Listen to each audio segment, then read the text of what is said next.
സാന്ത്വനം രണ്ടാം ഭാഗത്തിൽ ഇനി വരാൻ പോകുന്ന എപ്പിസോഡ് വിശേഷത്തിലേക്ക് ഏവർക്കും സ്വാഗതം. റിവ്യൂ ഇഷ്ടപ്പെടുവാണെങ്കിൽ സബ്സ്ക്രൈബ് ചെയ്യണേ. അങ്ങനെ അലോകിൻ്റെ കേസുമായി ബന്ധപ്പെട്ട് അനുശ്രീ നാളെ തന്നെ കോടതിയിൽ എത്തണമെന്നറിഞ്ഞ് ഗോമതിക്ക് ആകപ്പാടെ ടെൻഷനാവുകയാണ്. ഗോമതിയാണെങ്കിൽ പറയുന്നുണ്ട്, മോളെടുത്ത് ആവശ്യമില്ലാത്ത ഓരോ ചോദ്യങ്ങളുടെ വക്കീൽ പറയും. അപ്പം അതൊക്കെ കേട്ട് മോൾ എങ്ങനെ മറുപടി പറയും, അതവൾക്ക് താങ്ങാൻ പറ്റുമോ എന്നൊക്കെ ആര്യനോടും ആനന്ദിനോടൊക്കെ പറയുന്നുണ്ട്. അപ്പം ഇത്രയും അതുപോലെ തന്നെ മീനാക്ഷി ഇതൊക്കെ കേട്ടോണ്ടിരിക്കുമ്പോൾ മീനാക്ഷി പറയുന്നുണ്ട്, അമ്മേ അങ്ങനൊന്നും പറയാതെ, അങ്ങനൊന്നും ഉണ്ടാവത്തില്ല, അതിന് കൃത്യമായ മറുപടി പറഞ്ഞോളും അനുശ്രീ, അമ്മ അനുശ്രീയും കൂടെ പേടിപ്പിക്കാതെ എന്നൊക്കെ പറയുന്നുണ്ട്. പക്ഷേ ഗോമതിക്ക് ആകപ്പാട് ടെൻഷൻ, തൻ്റെ മോളെ കോടതിയിൽ ആവശ്യമില്ലാത്ത ചോദ്യങ്ങൾ ചോദിച്ച് നാണം കെടുത്തോ എന്നൊക്കെയുള്ള ടെൻഷൻ ഇരിക്കുകയാണ്. ആ സമയത്ത് ബാലൻ വരുന്നുണ്ട്. അപ്പം ബാലൻ വരുമ്പം അനുശ്രീയുടെ മുഖം കാണുമ്പോൾ ചോദിക്കുന്നുണ്ട്, എന്താ മോളെ കാര്യം എന്ന് ചോദിക്കുകയാണ്. അപ്പം മീനാക്ഷി പറയുന്നുണ്ട്, അമ്മയ്ക്ക് ആകപ്പാട് ടെൻഷൻ, ആ ടെൻഷൻ അനുശ്രീക്ക് കൂടെ വന്നു, അത്രേ ഉള്ളൂ എന്ന് ബാലനോട് പറയുന്നുണ്ട്. ഇത് കേൾക്കുമ്പോൾ ബാലനാണെങ്കിൽ അനുശ്രീ എടുത്തിട്ട് എന്ന് പറയാണ്, മോൾ എന്തിനാ പേടിക്കുന്നത്, മോള് ഒരു തരത്തിലും പേടിക്കേണ്ട, അച്ഛനുണ്ടല്ലോ കൂടെ. മാത്രമല്ല നമ്മൾ കോടതിയിൽ കള്ളം പറയാനല്ലോ പോകുന്നത്, മോക്ക് മനസ്സിൽ എന്താണോ തോന്നുന്നത് സത്യസന്ധമായ കാര്യം മാത്രം മോൾ കോടതിയിൽ പറയുക.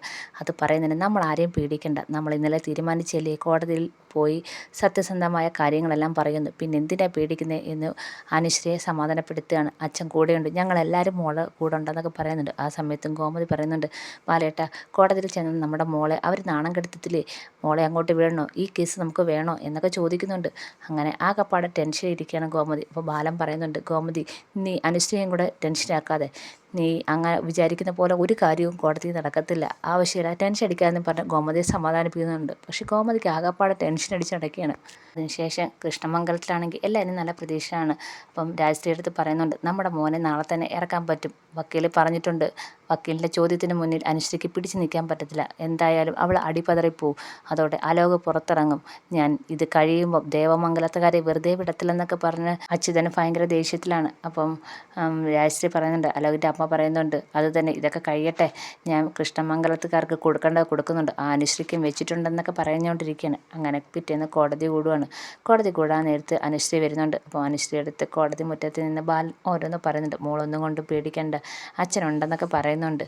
ആ സമയത്ത് ഗോമതി പറയുന്നുണ്ട്, ബാലേട്ടൻ നമുക്കിത് വേണോ, നമുക്ക് പോകാം, എനിക്ക് ആകപ്പാടെ കണ്ടിട്ട് ഭയം ആവുന്നുണ്ട് എന്നൊക്കെ പറയുന്നുണ്ട്. അങ്ങനെ കോടതിയിലേക്ക് അലോകിനെ കൊണ്ടുവരികയാണ്. അലോകിനെ കാണുമ്പോൾ എല്ലാവരും ഇങ്ങനെ നോക്കുവാണ്. അലോകിനാണെങ്കിൽ ആകപ്പാടെ ദേഷ്യവും ഒക്കെ ഉള്ളതുപോലെ തോന്നുന്നുണ്ട്. അങ്ങനെ കോടതിയിൽ കയറി ഓരോ ചോദ്യങ്ങളൊക്കെ ചോദിക്കുന്നുണ്ട്. അപ്പം അലോകിനോട് ചോദിക്കുന്നുണ്ട്, അനുശ്രീ പറയുന്ന കാര്യങ്ങളൊക്കെ സത്യമാണോ എന്നൊക്കെ ചോദിക്കുന്നുണ്ട്. അപ്പം അലോക് ഒന്നും മിണ്ടാതിരിക്കുന്നുണ്ട്. വക്കീൽ ചോദിക്കുന്നുണ്ട്, നിങ്ങൾ ചതിയിലൂടെയാണോ അനുശ്രീയെ വിവാഹം കഴിക്കാൻ നോക്കിയത്, അനുശ്രീയെ വിവാഹം കഴിച്ചായിരുന്നോ എന്നൊക്കെ ചോദിക്കുന്നുണ്ട്. നിങ്ങൾ ആ വിവാഹം മുടക്കാൻ വേണ്ടി ആ പെൺകുട്ടിയെ തട്ടിക്കൊണ്ടു പോയതാണോ എന്നൊക്കെ ചോദിക്കുന്നുണ്ട്. അവസാനം അലോക് പറയുന്നുണ്ട്, അങ്ങനൊന്നും ഉണ്ടായില്ല, എനിക്ക് അനുശ്രീയെ ഇഷ്ടമായിരുന്നു എന്നൊക്കെ പറയുന്നുണ്ട്. അപ്പോൾ അനുശ്രീക്ക് ഇതൊക്കെ കേൾക്കുമ്പോൾ ഭയങ്കര ദേഷ്യം വരുന്നുണ്ട്. അങ്ങനെ അവളെ തട്ടിക്കൊണ്ട് പോയതൊന്നുമില്ല, അവൾ എന്നോട് അവളുടെ സ്വയം ഇഷ്ടത്തിന് എൻ്റെ കൂടെ ഇറങ്ങി വന്നതാണ്, അല്ലാതെ ഞാൻ അവളെ ദ്രോഹിക്കണമെന്ന് പറഞ്ഞ് കൊണ്ടുപോയെന്നല്ല, ഞങ്ങൾ തമ്മിൽ ഇഷ്ടത്തിലായിരുന്നൊക്കെ പറയണം. അപ്പോൾ അനുശ്രീക്ക് ഇതൊക്കെ കേട്ടിട്ട് ആകപ്പാട് ദേഷ്യം വരുന്നുണ്ട്. എന്തായാലും കോടതിയിൽ കുറേ ക്വസ്റ്റ്യൻ അലോകിനടുത്ത് ചോദിക്കുന്നുണ്ട്. അലോക് അതിനൊക്കെ മറുപടി പറയുന്നുണ്ട്. അതിനുശേഷം ഉച്ച കഴിഞ്ഞ് വീണ്ടും വാദം ഉണ്ടെന്ന് പറഞ്ഞ് വിടുന്നുണ്ട്. അങ്ങനെ പുറത്തിറങ്ങി നിൽക്കുമ്പോൾ അനുശ്രീ ടെൻഷൻ അടിക്കുമ്പോൾ വീണ്ടും ബാലൻ പറയുന്നുണ്ട്, മോള് പേടിക്കണ്ട, മോള് ഇതൊന്നും കണ്ട് പേടിക്കണ്ട, അലോക് അങ്ങനെ പലതും പറയും, നീ സത്യസന്ധമായ കാര്യം മാത്രം പറഞ്ഞാൽ മതിയെന്ന് പറയുന്നുണ്ട്. അതിനുശേഷം അങ്ങോട്ടത്തേക്ക് അച്യുതൻ അനന്തരം വരുന്നുണ്ട്. അപ്പം അച്യുതൻ പറയുന്നുണ്ട്, എന്തായാലും നീ എൻ്റെ മോളുടെ അടുത്ത് ആവശ്യം പോലെ സംസാരിച്ചോ, ഉച്ച കഴിഞ്ഞ് മോള് കോടതിയിൽ നിന്ന് വിയർക്കുന്ന കാണാം, പൊട്ടിക്കരയുന്നത് കാണാം എന്ന് അച്യുതൻ പറയുന്നുണ്ട്. നോക്കിക്കോ, അതിനുശേഷം എൻ്റെ മകൻ പുറത്തേക്ക് ഇറങ്ങി വരുന്നത് നിൻ്റെ മുന്നിൽ കൂടെ തന്നെ ആയിരിക്കും, നോക്കിക്കോ എന്നും പറഞ്ഞുകൊണ്ട് അച്യുതൻ പറയുന്നുണ്ട്. ഇത് കേൾക്കുമ്പോൾ ബാലൻ പറയാണ്, എനിക്കൊന്നുകൊണ്ടും ഭയമില്ല, കാരണം സത്യം ഞങ്ങളുടെ കൂടാണ്, അപ്പം ആ സത്യമേ ജയിക്കത്തുള്ളൂ, അതുകൊണ്ട് എനിക്ക് ഒരു ഭയവുമില്ല, നീ നിൻ്റെ മകനെ പുറത്തിറക്കുന്ന കാര്യം മാത്രം ആലോചിച്ചാൽ മതി, എൻ്റെ മോടെ കാര്യം ഞാൻ ആലോചിച്ചോളാം, അത് അവൾ കോടതിയിൽ എന്ത് പറയണം എന്ത് പറയണ്ടെന്നും ഞങ്ങൾ തീരുമാനിച്ചോളാം എന്ന് ബാലൻ കുറച്ച് വാശിയോടെ പറയുന്നുണ്ട്. പക്ഷേ അനന്തൻ ഇതൊക്കെ കേട്ട് ഒരു മറുപടിയും പറയാതെ കുനിഞ്ഞു നിൽക്കുകയാണ്. അച്യുതനാണെങ്കിൽ ബാലൻ്റെ കൂടെ നേരെ വഴക്കിന് നില്ലുകയാണ്. അപ്പം ബാലൻ പറയുന്നുണ്ട്, ഇത് കോടതി മുറ്റത്താണ്, എനിക്ക് നിങ്ങളോട് വഴക്ക് വിടാനോ ഒന്നിനും താല്പര്യമില്ല, എൻ്റെ മോളുടെ കാര്യം ഞാൻ നോക്കിക്കോളാം എന്നും പറഞ്ഞുകൊണ്ട് ബാലനാണെങ്കിൽ അച്യുതനോട് പറയുന്നുണ്ട്. അങ്ങനെ അതിനുശേഷം കോടതി കൂടുന്നുണ്ട്. അപ്പം കോടതി കൂടുമ്പോൾ അനു ആണെങ്കിൽ വക്കീലിൻ്റെ അടുത്ത് ഓരോ ചോദ്യം ചോദിക്കുമ്പോൾ അനു ആദ്യമൊക്കെ ഒന്ന് പേടിക്കുന്നുണ്ട്. അപ്പം ബാലൻ അവിടെ നിന്ന് കാണിക്കുന്നുണ്ട്, ഒന്നുകൊണ്ടും ഭയക്കണ്ട എന്ന് കാണിക്കുന്നുണ്ട്. അതിനുശേഷം അനു കൃത്യമായ കാര്യം പറയുന്നുണ്ട്. എന്നെ തട്ടിക്കൊണ്ടു പോയത് എങ്ങനെയെങ്കിലും എൻ്റെ വിവാഹം മുടക്കണം, അത് മാത്രമാണ് അലോക് വിചാരിച്ചിട്ടുള്ളത്. അല്ലാതെ എന്നോട് പ്രേമമുണ്ടായിട്ടൊന്നുമല്ല. എൻ്റെ വീട്ടുകാരോടുള്ള പക കൊണ്ട് മാത്രമാണ് അലോക് എന്നോട് ഈ ക്രൂരത കാണിച്ചത്. എൻ്റെ അച്ഛനും അമ്മയും എല്ലാവരും മുന്നിൽ നാണം കാണണം, അത് മാത്രമാണ് അലോകിൻ്റെ ഉദ്ദേശം. അതിനുവേണ്ടി മാത്രമാണ് അലോക് ഇങ്ങനെയൊക്കെ ചെയ്തതെന്ന് പറയുകയാണ്. അല്ലാതെ എന്നോടൊരു പ്രേമം ഉണ്ടായിട്ടല്ല. മാത്രവുമല്ല, എന്നെ വിവാഹം കഴിച്ചിട്ടില്ല. ഞാൻ സ്വയം ആ താലി എടുത്ത് കിട്ടിയതാണ്.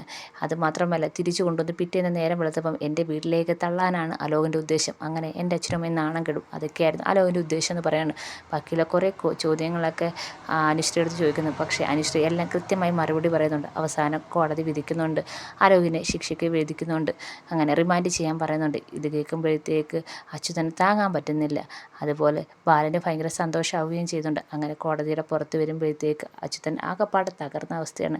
അകത്തുനിന്ന് കോടതിയുടെ അകത്തുനിന്ന് അലോകിനെ വിലങ്ങും വെച്ചുകൊണ്ട് പുറത്തേക്ക് വരികയാണ്. അങ്ങനെ ജീപ്പിലേക്ക് കയറ്റാൻ കൊണ്ടുവരികയാണ്. അലോകനാണെങ്കിൽ ആകെപ്പാടെ തകർന്നു പോയിരിക്കുന്നു. ഒരിക്കലും പ്രതീക്ഷിച്ചില്ല ഇങ്ങനൊരു വിധി അലോകനുണ്ടാവുമെന്ന്. അച്യുതനും അതുപോലെ അലോകും പ്രതീക്ഷിച്ചില്ല. അങ്ങനെ ജീപ്പിൻ്റെ അടുത്തേക്ക് പോയ അലോകാണെങ്കിൽ പെട്ടെന്ന് തിരിഞ്ഞു വരികയാണ്. തിരിഞ്ഞ് നേരെ അനുശ്രീയുടെ മുന്നിലേക്ക് വരികയാണ്. ഈ സമയത്താണെങ്കിൽ മുന്നിലേക്ക് വരുന്ന കാണുമ്പോഴത്തേക്ക് ആര്യൻ കയറി അനുശ്രീയുടെ മുന്നിൽ ഇങ്ങനെ നിൽക്കുകയാണ്. അപ്പം ഇത് കാണുമ്പോൾ ബാലൻ പറയുന്നുണ്ട്, ആര്യ മാറ്, എന്താ അവന് അനുശ്രീയോട് പറയാനുള്ളത് നമുക്കൊന്ന് കേൾക്കാം എന്ന് പറയുന്നുണ്ട്. ഈ സമയത്ത് അലോകാണെങ്കിൽ അനുശ്രീയുടെ മുന്നിലേക്ക് വന്നിരിക്കുകയാണ്. എന്നിട്ട് വളരെ സങ്കടത്തോടെ പറയാണ്, ഞാൻ നിന്നോട് ചെയ്തത് മഹാപാപമാണ്, വളരെ തെറ്റാണെന്ന് എനിക്കിപ്പോഴാണ് ബോധ്യപ്പെടുന്നത്. നീ എന്നോട് പൊറുക്കണം എന്നും പറഞ്ഞുകൊണ്ട് കൈകൂപ്പി ക്ഷമയാചിക്കുകയാണ്. ഇത് കാണുമ്പോഴത്തേക്ക് അനുശ്രീ ഒന്ന് ഞെട്ടുന്നുണ്ട്. അതുപോലെ തന്നെ ബാലനും അച്യുതനും ഒക്കെ ഞെട്ടുന്നുണ്ട്. എല്ലാവരും ഇങ്ങനെ ഇപ്പം അലോക് പറയുന്നതും കേട്ട് നിൽക്കുകയാണ്. നീ എന്നോട് പൊറുക്കണം, നിനക്ക് എന്നോട് ക്ഷമിക്കാൻ മനസ്സുണ്ടെങ്കിൽ നീ എന്നോട് പൊറുക്കണം എന്ന് പറഞ്ഞ് കൈകൂപ്പി അപേക്ഷിക്കുകയാണ്. ഇത് കാണുമ്പോൾ അനുശ്രീക്കും കുറച്ച് വിഷമം വരുന്നുണ്ട്. അതും പറഞ്ഞുകൊണ്ട് അലോകാണെങ്കിൽ നേരെ ജീപ്പിനടുത്തോട്ട് പോവുകയാണ്. അപ്പം എല്ലാവരും ഇങ്ങനെ അലോക് പോകുന്നത് നോക്കിക്കൊണ്ടിരിക്കുകയാണ്. അങ്ങനെ അലോകാണെങ്കിൽ അനുശ്രീയെ പാട്ടിലാക്കാൻ പുതിയ നമ്പറുമായിട്ട് ഇറക്കുകയാണ്. അനുശ്രീക്കുള്ള പുതിയ ചതി ഒരുക്കുവാണ് അലോക്. അച്യുതനാണെങ്കിൽ ഇതൊന്നും കണ്ടിട്ട് മനസ്സിലാവുന്നില്ല. അങ്ങനെ നേരെ വീട്ടിലേക്ക് പോവുകയാണ് അച്യുതനും അനന്തനും കൂടെ നേരെ വീട്ടിലേക്ക് പോവുകയാണ്. ദേവമംഗലത്ത് വളരെ സന്തോഷമാണ്. പക്ഷേ കൃഷ്ണമംഗലത്ത് അലോക് ജയിലിലേക്ക് പോയ കാര്യം രാജശ്രീ അറിയുമ്പോൾ എന്ത് നടക്കും എന്നുള്ളൊരു ടെൻഷനിൽ അച്യുതൻ നേരെ വീട്ടിലേക്ക് പോവുകയാണ്. അങ്ങനെ രാജശ്രീ ആണെങ്കിൽ അച്യുതനെയും കാത്തിരിക്കുകയാണ്. അച്യുതൻ ചെല്ലുമ്പോൾ തന്നെ രാജശ്രീ കൂടി വന്ന് ചോദിക്കുന്നുണ്ട്, എൻ്റെ മോൻ എന്ത് അലോക് എന്തിയെന്ന് ചോദിക്കുന്നുണ്ട്.